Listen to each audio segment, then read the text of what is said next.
Hi hello friends, ನಮಸ್ಕಾರ. Welcome to my channel. ಇವತ್ತು ನಾನು ನಿಮ್ಗೆ ತೋರಿಸ್ತಾ ಇರೋದು ಇನ್ಸ್ಟಂಟ್ ಇಡ್ಲಿ. ಒಂದು ಪಾತ್ರೆ ತೊಗೊಂಡು ಇದಕ್ಕೆ ಒಂದು ಬಟ್ಲ ಅವಲಕ್ಕಿ ಹಾಕೋತಾ ಇದ್ದೀನಿ ನೋಡ್ರಿ. ದಪ್ಪನ ಅವಲಕ್ಕಿ, ಒಗ್ಗರಣೆ ಮಾಡ್ತೀವಲ್ಲ ದಪ್ಪನ ಅವಲಕ್ಕಿ ಅವು ರೀ. ಅವನ್ನ ಚೆನ್ನಾಗಿ ಒಂದು 2-3 ಸರಿ ತೊಳೆದ್ಬಿಟ್ಟು ಒಂದು ಗ್ಲಾಸ್ ನೀರು ಹಾಕಿ ಒಂದು 5 ನಿಮಿಷ ನೆನೆ ಇಡ್ತೀನಿ. ಮತ್ತು ಅದೇ ಬಟ್ಲದ್ಲೇ 2 ಬಟ್ಲು ಅಕ್ಕಿ ತರೆ ತೊಗೊಂಡಿದ್ದೀನಿ ನೋಡ್ರಿ. ಅಕ್ಕಿ ತರೆ ರವೆ ಅಂದ್ರೆ ನಾನು ರೇಷನ್ ಅಕ್ಕಿನ ಇಡ್ಲಿ ರವೆ ಮನೆಯಲ್ಲಿ ಒಡಿಸಿದ್ದೇನೆ ರೀ. ಅದನ್ನು 2 ಬಟ್ಲ ತೊಗೊಂಡಿದ್ದೀನಿ. 1 ಬಟ್ಲ ಅವಲಕ್ಕಿಗೆ 2 ಬಟ್ಲು ರವೆ ತೊಗೊಂಡಿದ್ದೀನಿ. ಅದನ್ನು ಚೆನ್ನಾಗಿ ಕೈಯಿಂದ ಈ ಥರ ತೊಳ್ಕೊಳ್ಬೇಕು. ಚೆನ್ನಾಗಿ ಕೈ ಆಡಿಸ್ಕೊಂಡು ಒಂದು 2-3 ಸರಿ ನೀರಿಂದ ತೊಳೆದು ನೀರು ಬಸ್ದು ಇಟ್ಕೋಬೇಕು. ನೀವು ಬೇಕಂದರೆ ಇದಕ್ಕೆ ಸೂಜಿ ರವೆ ಕೂಡ ತೊಗೋಬೋದು. ನಾನು ಅಕ್ಕಿ ತರಿ ರವೆ ಚೆನ್ನಾಗಿರುತ್ತೆ ಅಂದು ಅಕ್ಕಿ ತರಿ ಹಾಕ್ತಾಯಿದ್ದೀನಿ. ಇವಾಗ ಒಂದು ಮಿಕ್ಸಿ ಜಾರ್ ತೊಗೊಂಡು ಅದು ಒಂದು ಅರ್ಧ ರವೆನ ಇದಕ್ಕೆ ಹಾಕ್ಕೋತಾ ಇದ್ದೀನಿ. ಮತ್ತು ಅವಲಕ್ಕಿ ನೆನೆಸಿಟ್ಟಿದ್ವಲ್ಲ ಆಗಲ್ಲೇ ಒಂದು 5 ನಿಮಿಷ ಅವಲಕ್ಕಿ ನೆಂದಿದೆ, ಅದನ್ನೊಂದು ಅರ್ಧ ಇದಕ್ಕೆ ಸೇರಿಸ್ಕೊತಾ ಇದ್ದೀನಿ. ಒಂದು ಸ್ವಲ್ಪ ನೀರು ಹಾಕ್ಕೋಬೇಕು, ಭಾಳ ನೀರು ಹಾಕಬೇಡ್ರಿ. ಸ್ವಲ್ಪ ನೀರು ಹಾಕ್ಕೊಂಡು ಈ ಥರ ರುಬ್ಕೋಬೇಕು ಸಣ್ಣಗೆ. ನೋಡಿ ಈ ಥರ ಆಗಿದೆ, ಈ ಥರ ರುಬ್ಕೋಬೇಕು. ಇವಾಗ ಅದನ್ನು ಒಂದು ಪಾತ್ರೆಗೆ ತಗೋತಾ ಇದ್ದೀನಿ. ಮತ್ತು ಇನ್ನೊಂದು ಸ್ವಲ್ಪ ರವೆ ಮತ್ತು ಅವಲಕ್ಕಿ ಇದೆಯಲ್ಲ ಅದನ್ನು ಇದೇ ಥರ ರುಬ್ಕೋಬೇಕು. ಇವಾಗ ನೋಡಿ ಅದನ್ನು ಇದೇ ಥರ ರುಬ್ಕೊಂಡು ಈ ಪಾತ್ರೆಗೆ ಹಾಕ್ಕೊಂಡಿದ್ದೀನಿ. ಇವಾಗ ಎಲ್ಲನೂ ಚೆನ್ನಾಗಿ ಮಿಕ್ಸ್ ಮಾಡ್ಕೋಬೇಕು. ಚೆನ್ನಾಗಿ ಮಿಕ್ಸ್ ಮಾಡಿಕೊಂಡು ಒಂದು 10 ನಿಮಿಷ ಪ್ಲೇಟ್ ಮುಚ್ಚಿ ಇಟ್ಟಿದ್ದೀನಿ. ಇವಾಗ 10 ನಿಮಿಷ ಆದಮೇಲೆ ನೋಡಿ ಎಷ್ಟು ಚೆನ್ನಾಗಾಗಿದೆ ನೋಡಿ.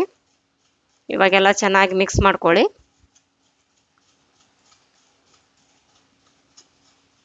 ಚೆನ್ನಾಗಿ ಮಿಕ್ಸ್ ಮಾಡಿಕೊಂಡು ಒಂದು ಪಾತ್ರೆಗೆ ಇಡ್ಲಿ ಮಾಡೋದಕ್ಕೆ ಹಿಟ್ಟನ್ನ ತಗೋತಾ ಇದ್ದೀನಿ ನೋಡ್ರಿ. ಒಂದು ಪಾತ್ರೆಗೆ ಒಂದು ಸ್ವಲ್ಪ ಹಿಟ್ಟನ್ನ ತಗೋತಾ ಇದ್ದೀನಿ. ಒಂದು ಸ್ವಲ್ಪ ಉಪ್ಪು ಹಾಕೋತಾ ಇದ್ದೀನಿ ಅದಕ್ಕೆ, ಮತ್ತೊಂದು ಸ್ವಲ್ಪ ಸೋಡಾ ಪುಡಿ ಹಾಕೋತಾ ಇದ್ದೀನಿ. ಇವಾಗ ಎರಡೂ ಹಾಕ್ಕೊಂಡ್ಮೇಲೆ ಚೆನ್ನಾಗಿ ಮಿಕ್ಸ್ ಮಾಡ್ಕೋಬೇಕು. ನಾನು ಗ್ಯಾಸ್ ಆನ್ ಮಾಡಿಬಿಟ್ಟು ಇಡ್ಲಿ ಪಾತ್ರೆಯಲ್ಲಿ ನೀರು ಬಿಸಿ ಮಾಡೋದಕ್ಕೆ ಇಟ್ಕೊಂಡಿದ್ದೀನಿ ಇಡ್ಲಿ ಮಾಡೋದಕ್ಕೆ. ಇವಾಗ ನೀರು ಬಿಸಿ ಆದಲ್ಲ, ಇಡ್ಲಿ ಪ್ಲೇಟ್ ತೊಗೊಂಡು ಅದಕ್ಕೆ ಎಣ್ಣೆ ಸವರಬೇಕು. ಎಲ್ಲ ಪ್ಲೇಟಿಗೂ ಎಣ್ಣೆ ಹಚ್ಕೊಂಡು ಕೈಯಿಂದ ಈ ಥರ ಎಣ್ಣೆ ಹಚ್ಕೋಬೇಕು. ಹಚ್ಕೊಂಡು ಎಲ್ಲ ಹಿಟ್ಟು ಚೆನ್ನಾಗಿ ಮಿಕ್ಸ್ ಮಾಡಿಕೊಂಡು ಪ್ಲೇಟಿಗೆ ಹಾಕ್ಕೊಳ್ಳಿ. ಅದು ನೀರು ಬಿಸಿ ಆದಮೇಲೆ ಗ್ಯಾಸ್ನ ಸಣ್ಣ ಮಾಡಿ ಪ್ಲೇಟ್ ಇಟ್ಕೋಬೇಕು. ಇವು ಇಡ್ಲಿ ಪ್ಲೇಟು. ಇವಾಗ ನೋಡಿ ಇದಕ್ಕೆಲ್ಲದಕ್ಕೂ ಹಿಟ್ಟು ಹಾಕೋತಾ ಇದ್ದೀನಿ.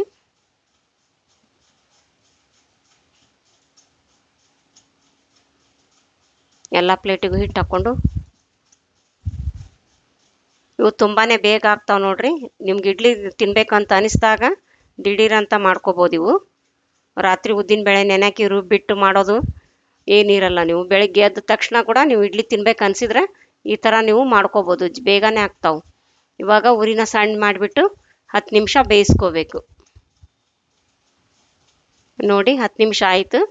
ಇವಾಗ ನೋಡಿ ಎಷ್ಟು ಚೆನ್ನಾಗಿ ಬೆಂದಿದೆ ನೋಡಿ. ಕೈಗೆ ಅಂಟಲ್ಲ, ಈ ಥರ ಮುಟ್ಟಿದ್ರೆ ಕೈಗೆ ಅಂಟ್ಕೋಬಾರ್ದು. ನೋಡಿ ಎಷ್ಟು ಚೆನ್ನಾಗಾಗಿದೆ. 10 ನಿಮಿಷದಲ್ಲಿ ರೆಡಿ ಆದವು ನೋಡ್ರಿ. ನೀವು ಬೆಳಗ್ಗೆ ಎದ್ದ ಮೇಲೆ ಇಡ್ಲಿ ತಿನ್ಬೇಕು ಅನ್ಸಿದ್ರು ಕೂಡ ಇನ್ಸ್ಟಂಟಾಗಿ ಬೇಗನೆ ಇವು ಮಾಡ್ಕೋಬೋದು.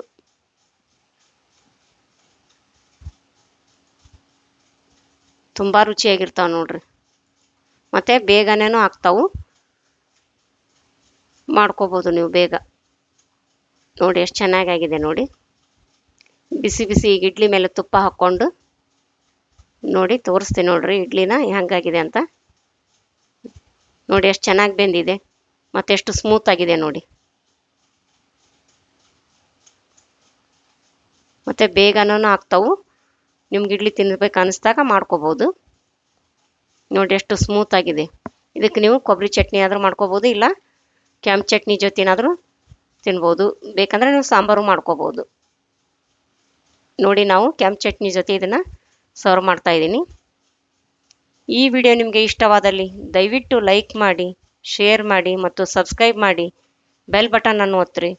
ನೀವು ಬೆಲ್ ಬಟನ್ ಒತ್ತೋದ್ರಿಂದ ನಾನು ಹಾಕೋ ಮುಂದಿನ ವಿಡಿಯೋ ನಿಮ್ಗೆ ಮೊದಲು ಬರ್ತಾವ್ರಿ. ಧನ್ಯವಾದಗಳು.